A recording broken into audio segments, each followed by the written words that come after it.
Seawolves. Pretty impressive win to open the season. Why don't we look into that? Yeah, so they opened their season yesterday, February 18th, versus the New York Ironworkers. Matchup of the. It was a matchup, right? Yeah, a rematch of the 2022 Yeah, MLR rematch. Title There we match. go. That's the word I was looking for. Yes, rematch. So they did pull out the win, 25-11. Our player of the match is fly half Jordan Chait. He went 6 for 6 on penalty goal kicks. So pretty impressive win. I mean, like we mentioned all last season, like you weren't really supposed to be there technically. They went to New York and they weren't able to pull it through. But I mean, your first game, you come back and you take the win. Yeah, and like I've been talking about the last few weeks, with the dispersal of Austin and LA, you were able to add a bunch of guys like Connor Mooneyham, Mason Peterson, Jake Turnbull, Jordan Chait. Really interesting with him, because he was added like at the end of January, like right at the height or like right near when preseason was starting or so.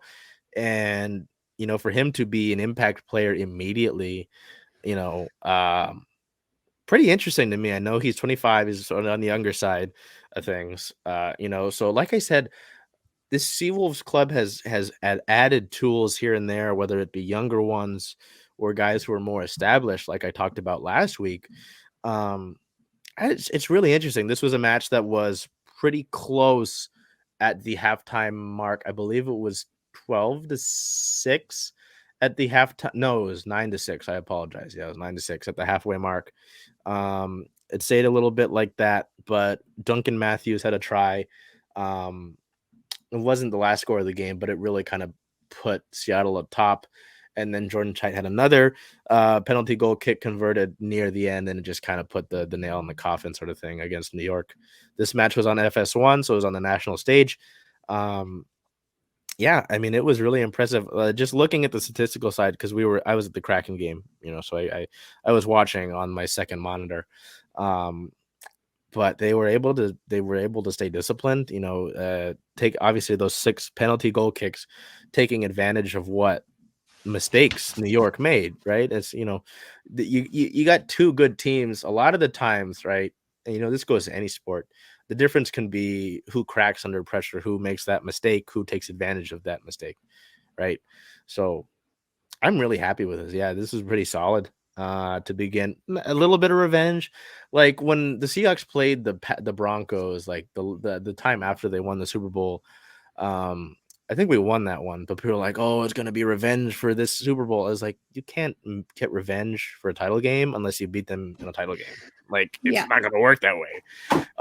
So I'm not gonna say this is revenge, but it's nice, and it's a nice way to start the season, in front of the home fans. And again, just if this team can stay healthy and continue to do things the right way, I find it hard to believe that there are going to be many teams they're going to stand in their way. Chicago, the newest expansion team, well, not technically the newest, but the newest that's actually playing, because Miami's joining next year. There's some things that I don't know if I can say, but yeah, the MLR's got some plans that are really interesting. Again, I don't know if I'm allowed to say that, so I won't. But Chicago, a lot of people expected them to be really good, because they got a lot of the dispersal draft players from Austin and LA, and they lost by like 10 points in their first game. So again, it's early season though. You got to let teams figure themselves out. The Mariners, we thought they were going to be in a crap hole because they were 29 and 39 in June. And we're like, crap, this is bad. What are we doing? So I don't know. I'm not going to put, again, I'm just excited for where this team might be going. So, I don't know. Well, we're gonna have to get you down to one of these Seawolves games because they're a lot of fun.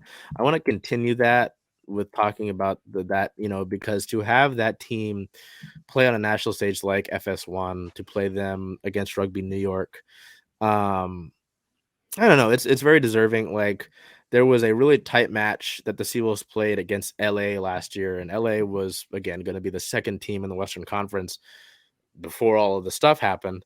And LA like took time to post like, "Thank you, Seattle." They had won, but they were like, greatest atmosphere in the MLR That's and best awesome. franchise. And I was like, wow, Like I've never seen a team that's like, you know, the Seahawks. Let's see, like the Seahawks, yeah, the Seahawks and the Rams. Like the Rams were like, hey, well, no, mm, I don't know, like you know, two teams they go off. I just never seen something like that, you know. So it was really kind of cool to see that.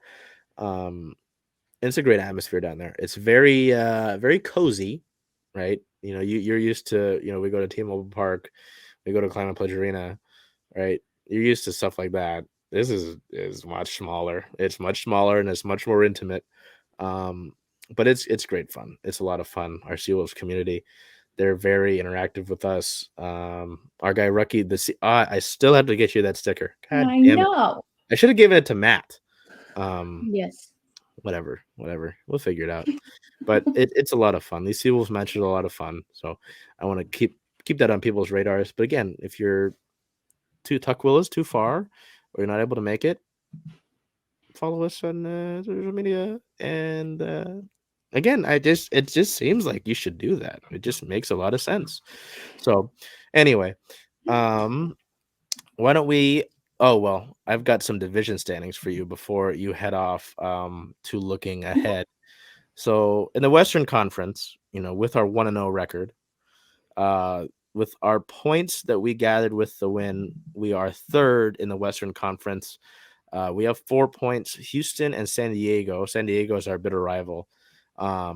Houston and San Diego have 5 each, and we have 4. Everybody else in the conference has 0. So I will Not let too you shabby. lead us to upcoming. Yeah. So, as you mentioned, if you want to catch some rugby at Starfire, you can on Friday night, the 24th, versus Rugby Atlanta at 7:30.